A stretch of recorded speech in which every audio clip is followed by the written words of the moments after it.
La vallée de Swat, la Suisse du Pakistan, comme l'appellent ses habitants. Des forêts, des lacs, au pied des montagnes de l'Hindu-Kush, une région très touristique jusqu'au début des années 2000, lorsqu'ont commencé les attaques des talibans.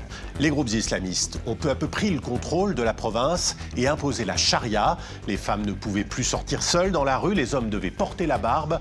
Les talibans ont également interdit l'instruction pour les filles et détruit près de 200 écoles. Il faudra attendre 2009 et 2 offensives meurtrières pour que l'armée pakistanaise reprenne le contrôle de la vallée de Swat.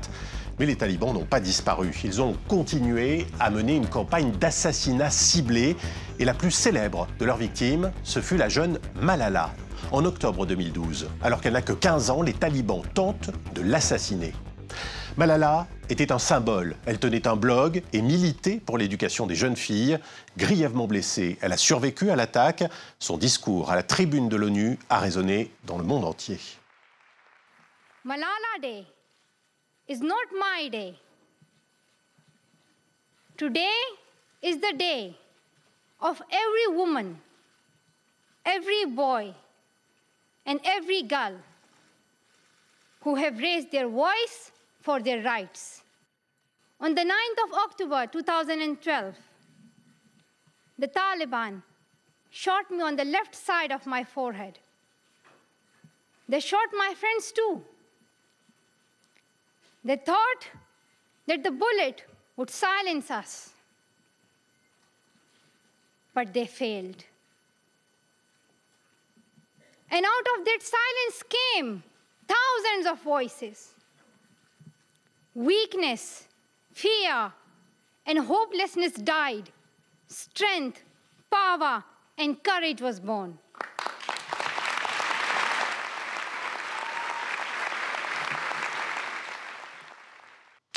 Malala, prix Nobel de la paix en 2014 et symbole du martyre de la vallée de Swat.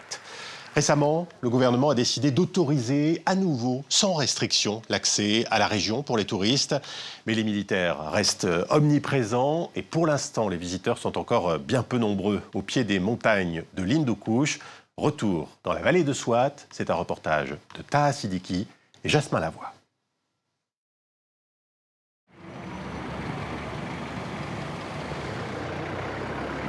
Des tourelles, des militaires en armes.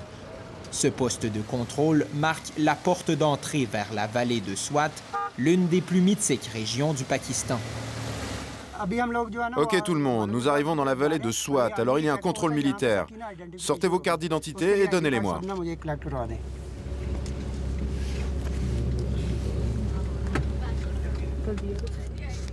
À bord de l'autobus, le ton est donné. Le voyage sera accompagné d'une lourde présence militaire. Ok, j'ai les pièces d'identité de tout le monde maintenant, on peut y aller. Ils sont une vingtaine de touristes à oser s'aventurer dans la vallée de Swat. On la surnomme aussi la Suisse du Pakistan pour ses hautes montagnes enneigées, ses lacs et ses forêts qui offrent des paysages à couper le souffle. D'où venez-vous? Je viens du Pendjab. Est-ce aussi froid qu'ici? Non, pas du tout. Ce jour-là, il y a des hommes, des femmes et des enfants. Ils viennent de tout le pays pour découvrir une station de ski qui faisait autrefois la fierté de la région. Voilà, nous sommes arrivés à Malam Jabba, une station de ski célèbre. Avant que les talibans ne viennent, c'était l'un des endroits les plus prisés par les touristes. Mais ils ont tout détruit. Aujourd'hui, les autorités reconstruisent le motel et il est possible de skier.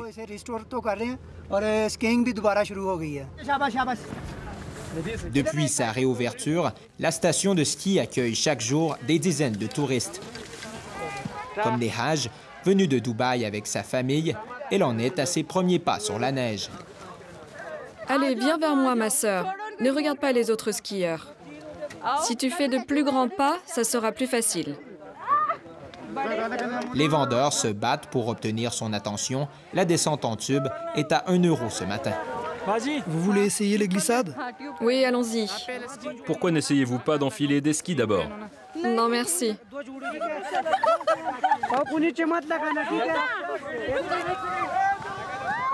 Je ne comprends pas pourquoi les talibans ont détruit un endroit aussi magnifique. J'imagine difficilement qu'ils aient pu contrôler cet endroit. Les touristes ne venaient plus. Jamais je n'aurais pensé que l'on allait reconstruire ce centre, mais les opérations menées par l'armée pakistanaise nous ont sauvés.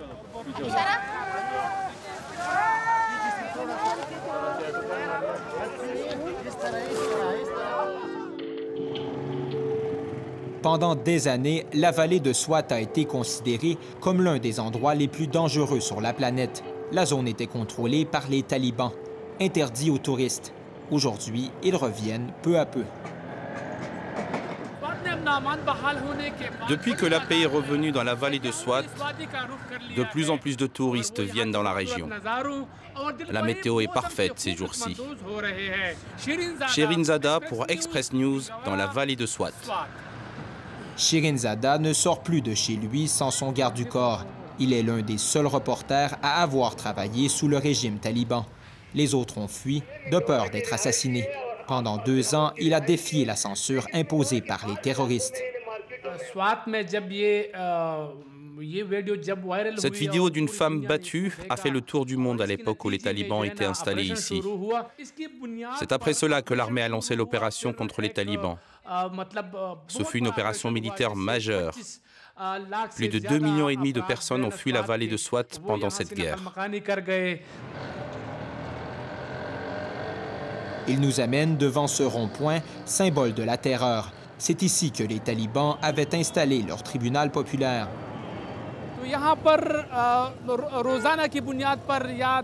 Il y avait régulièrement des corps de victimes empilés ici.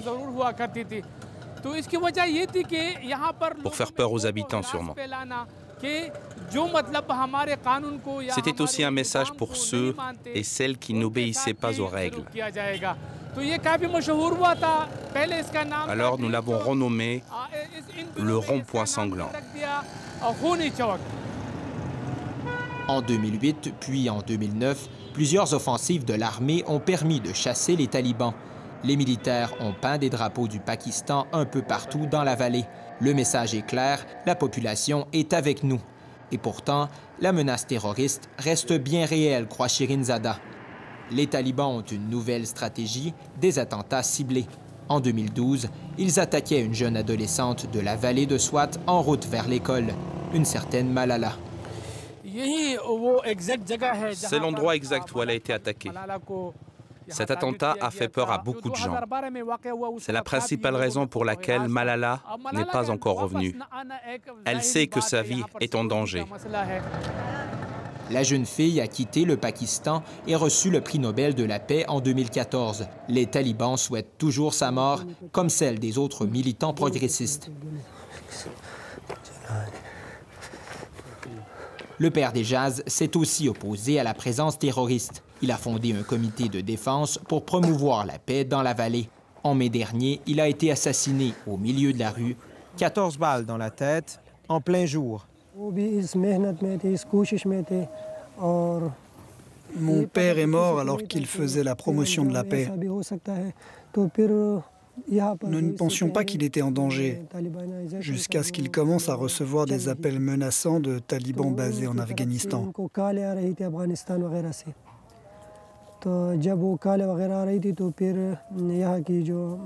À partir de ce moment, les autorités lui ont conseillé de s'acheter un fusil.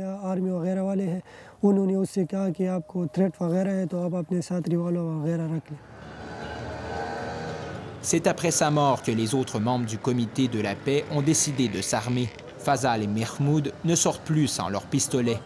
La tranquillité ordinaire d'une rue peut à tout moment basculer dans l'horreur et la violence. Il faut s'y préparer. Bonjour, comment allez-vous? Je vais bien, merci. S'il vous plaît, asseyez-vous.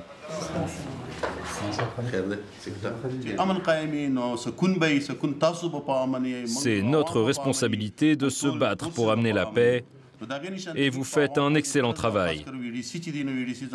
Nous devons rester en contact. Oui, nous identifions les activités criminelles comme la vente de drogue et le terrorisme. Nous comprenons que c'est dangereux de déléguer des pouvoirs de protection à des citoyens. Ils prennent de l'information et nous la transmettent, mais c'est notre pays et tous les moyens sont bons pour nous défendre. Que ce soit l'armée, la police ou ces gens du comité de défense, il est de la responsabilité de tout le monde de protéger notre nation. Au cours des 24 derniers mois, plus de 40 membres issus des comités de défense ont été tués. Dans celui-ci, ils ne sont plus que 5. Les autres ont tous quitté le pays. Plusieurs personnes se sont enfuies du Pakistan. La plupart partent vers des pays arabes. Les plus riches partent vers l'Europe. J'ai moi-même essayé, mais je n'ai pas assez d'argent pour partir. Mais les talibans ne sont pas les seuls à poser une menace pour la population. Cet homme termine la construction de sa première maison, le rêve de sa vie. Construite dans son village natal, elle offre une vue imprenable sur les montagnes. Le problème, sa maison est juste à côté d'une base militaire. Nous allons maintenant monter à l'étage. Je vais vous montrer le campement militaire et l'agrandissement qu'ils comptent faire. Ils ont déjà pris une partie de la terre agricole du voisin et maintenant ils veulent une partie de celle d'un autre voisin. Je vais aussi vous montrer ce qu'ils veulent faire. Ils sont plus de 4000 militaires à occuper la vallée. Au nom de la sécurité, l'armée veut saisir sa propriété, la démolir pour agrandir sa base militaire. Toutes les maisons que vous voyez, l'armée veut les saisir. Tout ce que vous voyez autour, l'armée veut tout. Ils m'ont dit, si vous ne nous donnez pas votre terrain, nous allons vous expulser de force. J'ai peur depuis qu'ils m'ont menacé. Le pire, c'est que l'armée ne me donnera pas d'argent. Ils vont m'enlever la seule chose importante pour moi, et puis voilà. Akbar Ali suspecte l'armée de vouloir récupérer plusieurs terrains pour ensuite les revendre. Le maire a convoqué une réunion. Tout le monde ici risque de perdre sa maison. L'armée pakistanaise nous a déjà volé des terres. Ils veulent toujours plus de territoire. Nous ne voulons pas leur en céder davantage. Les armes des militaires ne devraient pas servir à nous tuer. N'ayez pas peur d'eux. Ils n'ont pas le droit de tuer des personnes innocentes. Ce paysan, qui est sur le point de se faire expulser, a plaidé sa cause devant la justice. À moins d'être riche, c'est impossible d'avoir gain de cause devant les tribunaux au Pakistan. Il faut vivre longtemps, être patient et avoir beaucoup d'argent. Mais peu importe, un jour, si Dieu le veut, nous gagnerons. Et tous les gens lésés par l'armée obtiendront justice.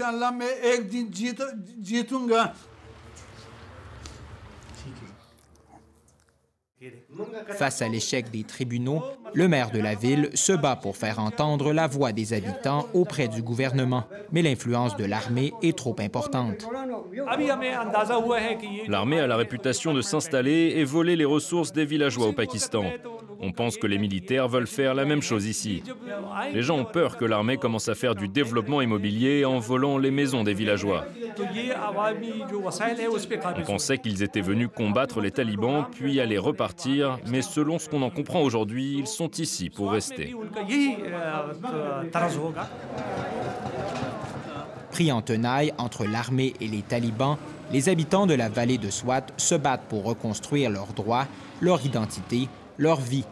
Un combat porté par les femmes comme Umera Shoukat.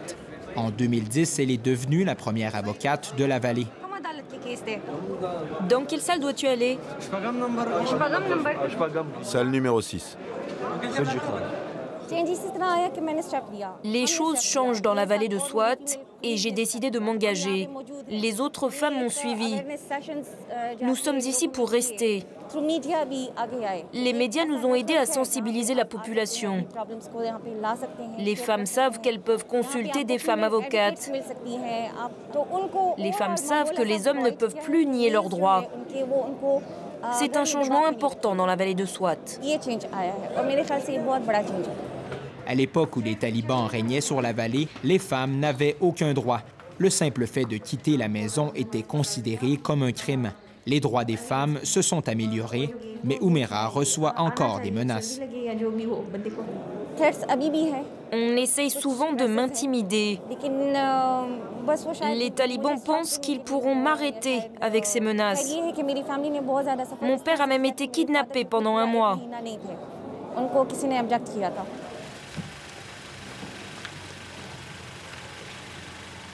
L'inspiration de cette avocate, Tabassum, un symbole du combat pour les droits de la femme au Pakistan. Elle est la seule au pays à présider une jirga, un comité populaire local.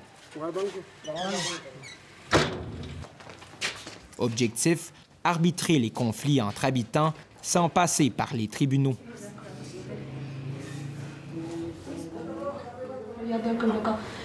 Une femme m'a confié que sa fille se faisait battre par son mari. Je lui ai dit de venir te voir, que tu allais régler son problème. Voici le prix Nelson Mandela que j'ai reçu cette année.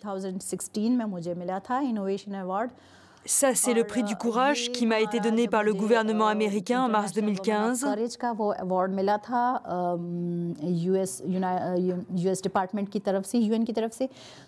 Michelle Obama m'a invité à la Maison-Blanche avec 10 autres femmes.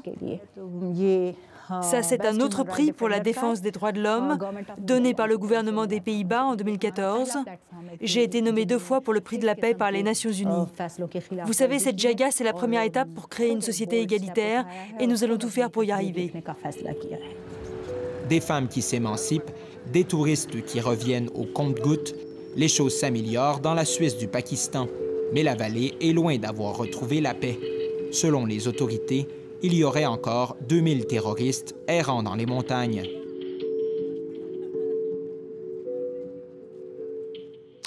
Et voilà pour ce reportage dans la vallée de Swat, un reportage que vous pourrez retrouver bien sûr sur france24.com et sur toutes nos applications mobiles. À très bientôt pour un nouveau numéro de Billets Retour.